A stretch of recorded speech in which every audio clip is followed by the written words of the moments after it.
Yeah, I'm losing my edge. Why should you trade metals, Pete? I mean, there's a broad case to make for why you should trade metals.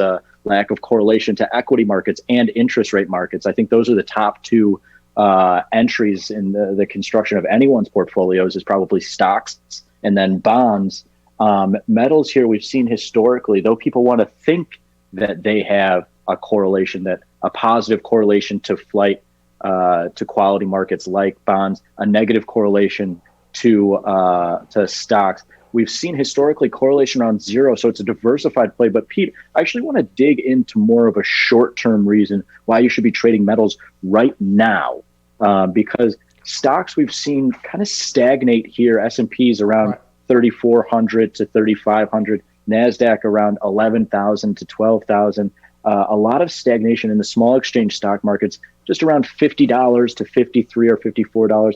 A lot of stagnation there, but metals, I want to make the case for an odd combination of a great amount of volatility in the short term. But I think that it's almost eluding people because of the low volatility in the long term. And it was highlighted pretty well in the Trade the Smalls page of the subscriber newsletter. The fact that you have this, Pete, this daily range of $1.60, which is a lot, historically high for any small exchange market.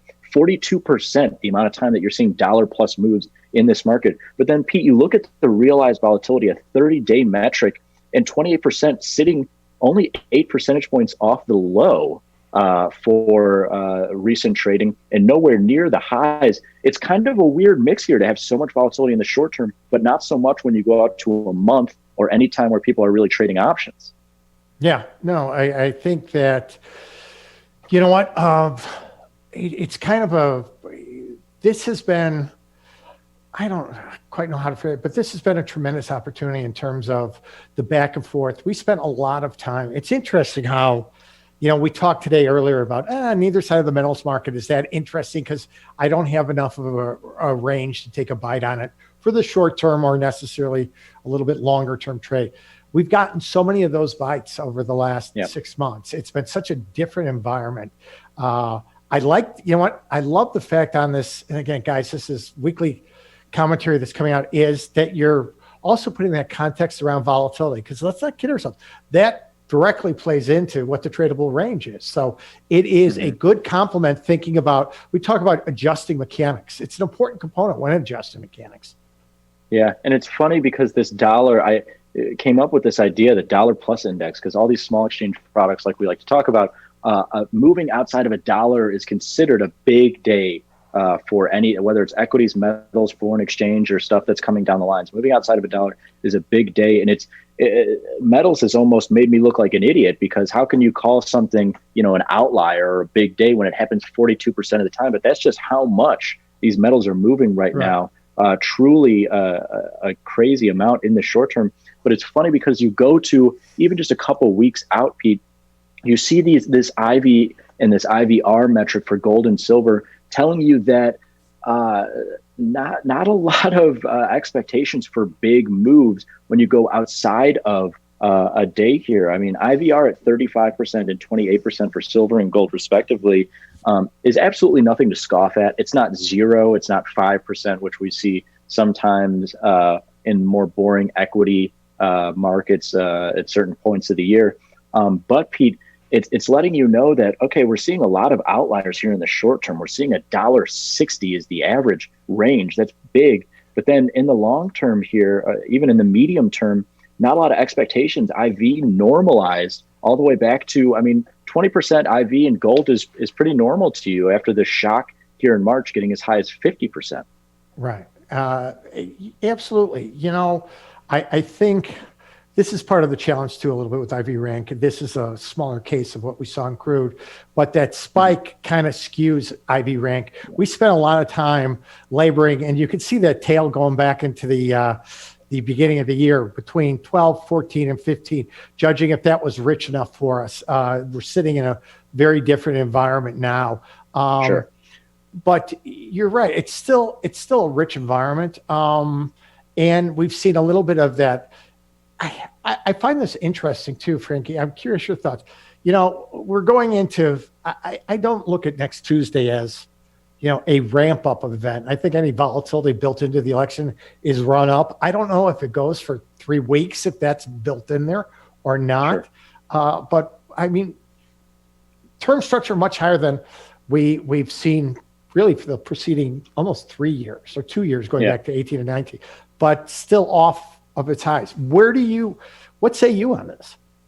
Well, I say exactly what this is going to portray, which is the short-term action is amazing. And I think that this is efficient, I think, Pete.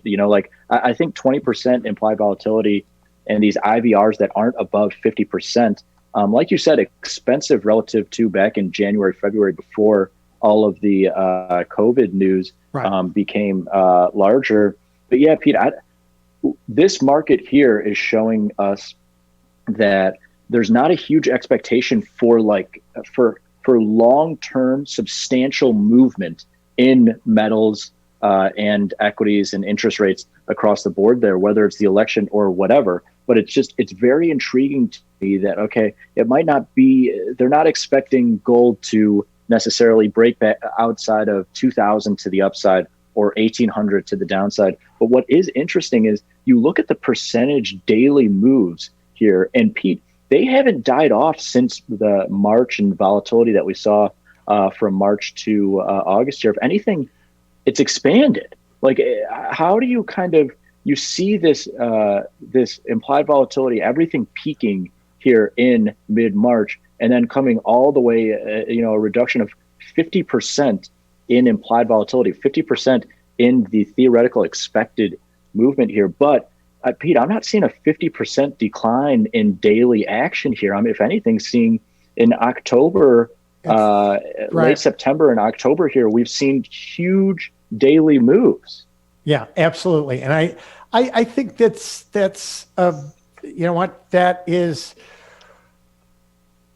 an interesting, the lagged effect of how volatility comes in and out of the market to the underlying. Mm-hmm. Sometimes we see, the underlyings move and volatility catch up to it. And we're seeing kind of the benefit sometimes of that is it takes a while for, you keep the range, but the volatility gets baked out. And we're seeing that play through on this side here. So you're still getting, I think the baking out of the vol is where as much speaks to maybe adjusting your expectations, but that's where the two-sided action comes back and forth. And I love this visual because this really speaks to, that two-sided action that, of course, some of these bigger moves, but the amount of back and forth you had here, just going back and looking, just go back to June and look at the amount of 2% or let's just say 1.5% plus moves you had back and forth. Well, you only have one or two huge outliers, but what's especially nice, Pete, big moves aside, this huge sell-off that we saw in August, this one huge down day here, what you're seeing, Pete, is a great mix of, like you said, I'm glad that you brought it up because it's going to dictate the rest of the segment here, is back and forth.